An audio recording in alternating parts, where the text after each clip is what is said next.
Get somebody in there to look around and look for the low-hanging fruit. That is something that I do in a fairly basic way. Um, and it can even be done on a walk around Zoom call with a laptop. That there will be things that I would notice that I would say, hey, what have you tried doing this other thing, this other way? Hey, welcome to the Leadership Loading Podcast. I'm Jason McClaren. Hi, this is Shel Horowitz from Going Beyond Sustainability in Hadley, Massachusetts. All right. Hey, Shel. Thanks for coming on the show today. My pleasure. Glad to be here. Glad to talk about leadership and how improving the planet can be part of that. Definitely. And so, Shel, we were chatting offline and before when we booked the show that Shel has a pretty robust background, but I'll let him get into it. So, Shel, let's start off with what you're doing now and how you got to where you're at today. Okay, well, I began this journey, the current phase of it, about 25 years ago when a developer decided that the mountain next to the state park that's behind my house was the perfect place to put a whole big project of 40 luxury homes. And while all the experts were saying, oh, this is terrible, there's nothing we can do, I went out and started a movement and stopped it. And the interesting thing is, I went in with the idea that we'd win, but I thought it would take us about 5 years. We did it in 13 months flat, Jason. And like, whoa. I have been both an organizer and a marketer for pretty much all my adult and even teenage life. And I have never seen a campaign get that much traction that quickly and that effectively. So when the dust settled and we won and we saved the mountain in just over a year, I started asking myself, well, that campaign in the activist world used everything I knew about marketing. What lessons can I bring from social justice, from environment, from just, empowering people? What can I bring into the business world from that? So that evolved into looking at the intersections of profitability and environmental and social good, which is a very cool area. And there's a lot going on in there. It's a very busy space, growing by leaps and bounds, and with enormous potential to do good in the world and in the bank balance. So I did actually 4 of my 10 books are about that intersection. This is the most recent, Guerrilla Marketing to Heal the World. And it's a very exciting thing. So I spend my time writing, speaking, consulting on this area. And also I help people who are authors become published authors if they have a book that fits with that kind of overall umbrella of making the world better. Awesome. And so, you're all about helping people that maybe have a business idea turn that into a profitable idea, right? That's one way it can materialize. It can also be that somebody who has an existing business and has gotten religion about the idea that maybe we want to protect the environment for our children and grandchildren and beyond, and hasn't a clue how to go about it and has been told for 20 or 30 years, oh, you can either have a profitable business or you can have one that does good, but you can't have both. And I'm here to prove that wrong. So sometimes I'll be working with an existing business owner who really would like to do more on that side of the ledger. And sometimes there are the startups, and sometimes there are the people who have a great idea, been involved in environmental or social justice activities for decades, and they have no idea how to monetize it. So those are kind of the 3 areas where I might step in. And so let's start with your books. You've wrote 10 books. So what led you to write the first one? What was the starting point? And then what kept you writing? Okay. Well, the first one was a really weird story because I had taken a class in college in sometime the mid 70s, 74, 75. And I had a school paper assignment to write about the pros and cons of nuclear power. And the more I researched, the more I realized that there weren't any pros and there were an awful lot of really scary cons. Like, what do you do with waste for 250,000 years? We have no idea how to do that, and yet we're producing it. So one of the books that I used in that research project was called The Perils of the Peaceful Atom by a guy named Richard Curtis, who was also a literary agent in New York. And years later, I was working for him as a manuscript reader. And I had mentioned him, I read your book on nukes when I was in college.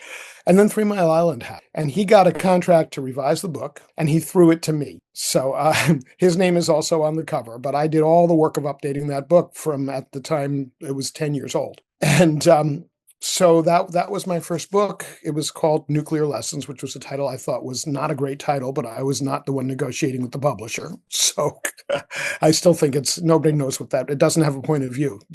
In a book that's specifically about why nuclear power is no good, I think you want a title that has a point of view, as his first book did, Perils of the Peaceful Atom. But anyway, I lost that fight, but I got the book published. And then, having had a not great experience with his publisher, the next time I wanted to write a book, I had started my own little business as a typing service and gradually expanded to resumes and gradually expanded to marketing for small businesses. And I started thinking about all the different things that I had done to market my own business. And I had no money to speak of, so I did them all very cheaply. So then I wrote the first of what turned out to be 4 books on low-cost marketing, and I self-published it. And I discovered that I wasn't, at that time in my life, any better a publisher than the commercial publisher I had dealt with Richard.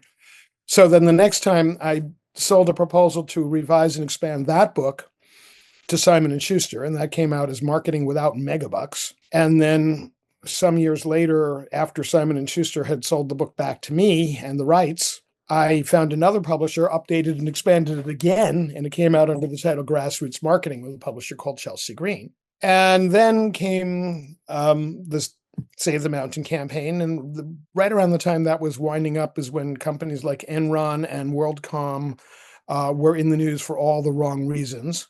And I thought, I think there's an angle here. I think there's something to be said for the idea that running an ethical business that is helping the planet could actually be a business success. So I started researching that. And I found out that my intuitions were correct, that in fact, many businesses that have done things to really increase their presence in making the world better have enormous benefits in terms of employee loyalty, customer loyalty, lower costs, because when you're operating green the right way, you're paying less to dispose of your waste because you have less waste. You're paying less to acquire your energy because, number one, you've cut down on how much you use by doing the smart conservation things. And number two, you're getting it from someplace clean and often renewable. So, you put in a solar or a wind system once and you probably have to maintain it every 5 or 10 years, but you don't have to keep buying new fuel for it over and over again, the way you do with oil or gas or coal. And there are many places in the United States and the world at large where they're very, very well suited to solar. You're in Texas. I find it hard to imagine why anybody in Texas who has a sun exposure wouldn't have at least a solar hot water panel. And you look at someplace like Arizona, and my goodness, they could feed the whole energy needs of half the country if they just went into it big. And then going up to places like North Dakota, South Dakota, huge amount of wind going by on those prairies, easy to harness. And then there are places where you can do small scale hydro. I threw some money into a Kickstarter project. I don't think it ever got off the ground, but it was such a cool idea. It was a Frisbee-sized, no dam hydroelectric power plant. You stick it in the water and it spins. And, brilliant stuff like that all over the place. So it's a very exciting time, and my journey has been very exciting, and it doesn't look like a very straight line in the typical career path, but I don't care about that. Definitely. Well, and I don't think most leadership paths don't take a straight line. You've got hills and valleys and ups and downs. And so I think we actually have a couple episodes back about mountains, climbing mountains and your leadership career. Can't remember the guest name off my head, but I'll put the link in the show notes. Yeah, so, sometimes you have to jump across a chasm every now and then. Definitely. So like for new leaders, what kind of things do we need to look out for in the green area? If we're taking on a new company or starting a business, what are some of the top, 2 or 3 things we need to be looking out for in green leadership? Well, the first thing you want to do is get your people on board with it. And that tends to be very easy. Employees love it when you have a higher purpose besides putting money in your own wallet. And of course, it helps if you're treating them right. If you are motivating them rather than bullying them, you're going to get a lot farther. And if you create a climate where innovation is welcome, where you have a suggestion box where people actually read the suggestions and take action on it and maybe even reward the people who submitted the suggestion, it's going to be a very different kind of culture than where everything is command and control and everything has to come from up and no idea is given credit unless it comes from the top. And that's sort of not very helpful practice. So instead, if you're running your company that way, and then you start to say, okay, hey, folks, we're going to have a little contest. We want to see how we can put $1,000 to work, and I'm just making this up here as we're talking, $1,000 to work to clean our production or to clean our supply chain or whatever. And if we take your idea, we will give you the $1,000 to match that. And we'll go and do this thing. And then we'll give you maybe, I don't know, 2-3% of the savings over the next 5 years. So they've got a financial incentive. They've got a morale incentive. They've got a peer recognition incentive. And my guess is that from that conversation, there would be 10 to 20 really good ideas in a typical workplace that will cost little or nothing to implement, pay for themselves in anywhere from a couple of months to a couple of years. And then with the savings from that, you can fund going deeper and deeper and doing a really green building and getting LEED certified and all the other cool and groovy things you can do. So, but I think getting the employee buy-in is really, really important. And that's what the scenario I just sketched out is only one of dozens of ways you can do that. You could also have cost champions. Okay, how can we reduce waste? Often reducing waste involves going greener.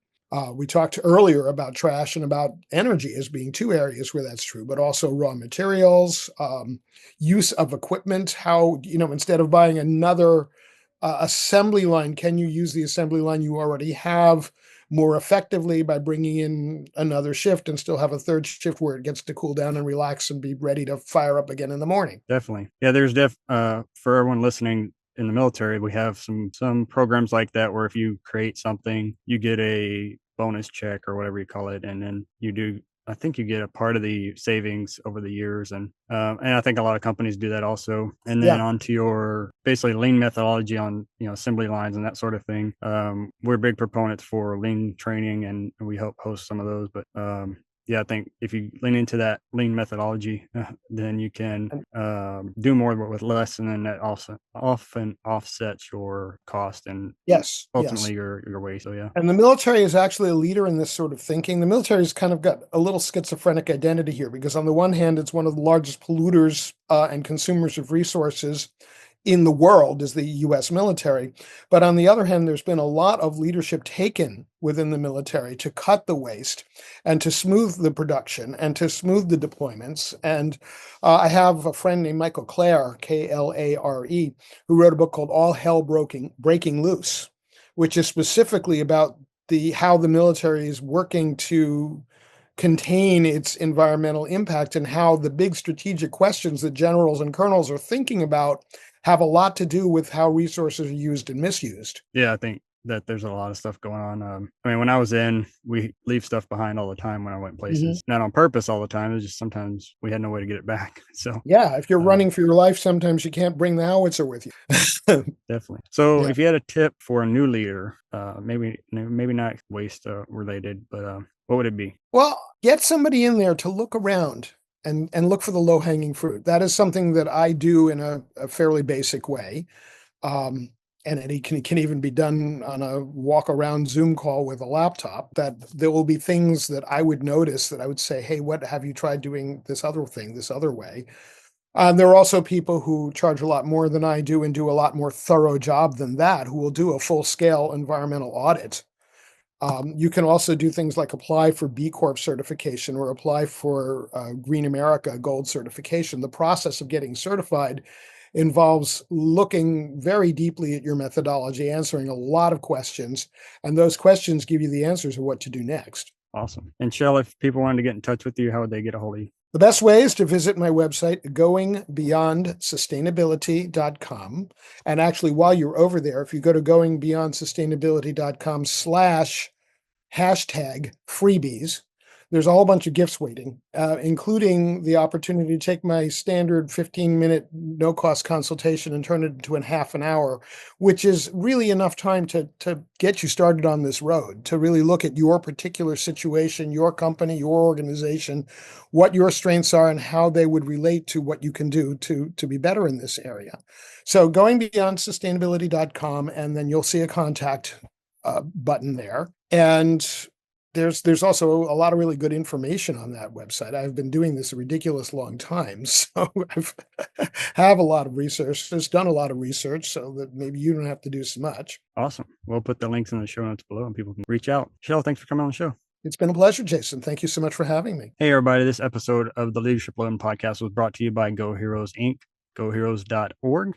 If you'd like to be a sponsor, go ahead and check out our website or email us, and we'll get you all the information you need. There are thousands of leadership and management podcasts to choose from. We're glad you chose the Leadership Loading Podcast, a Go Heroes production. If you'd like to support Go Heroes Inc., visit www.goheroes.org. And with that, it's time to wrap up today's show. Thank you so much for listening. We sincerely hope you liked it. Don't forget to like, subscribe, and share this podcast with your family and friends. Let's all grow together. Thanks for listening to the Leadership Loading Podcast. Leadership inspired.